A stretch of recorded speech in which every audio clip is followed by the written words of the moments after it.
Congratulations.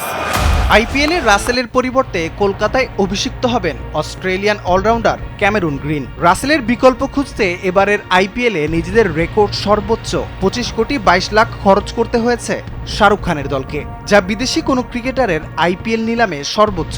এর আগে Aussie pacer Mitchell স্টার্ককে 24 কোটি 75 লাখ রুপিতে কিনেছিল কেকেআর। রাসেলের জায়গায় তরুণ অলরাউন্ডার খুঁজতে কেন এত টাকা খরচ করেছে কেকেআর, সেটার ব্যাখ্যাও দিয়েছেন দলটির সিইও বেমকি মাইসর। গ্রিনকে পেয়ে আমরা খুশি, খুব ভালো লাগছে। আমাদের পরিকল্পনায় গ্রিন ছিল, তবে গ্রিনকে যে দামে পেয়েছি তাতে আমরা খুশি। গ্রিনকে পাওয়ায় আমাদের দল নিঃসন্দেহে শক্তিশালী হবে।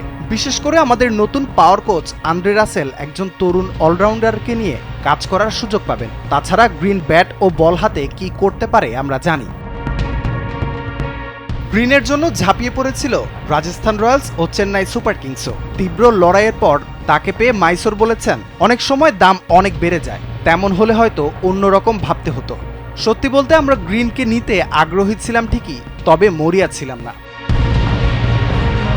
রাসেলের কাছেই নিজের কবজির জোরের পরীক্ষা দিবেন ক্যামেরুন গ্রিন। তার জায়গাতেই কলকাতার হাল ধরতে যাওয়া গ্রিন কেমন খেলেন আইপিএলের এবারের আসরে, সেটাই এখন দেখার পালা। রাফিউল ইসলাম রাতুল, কালবেলা।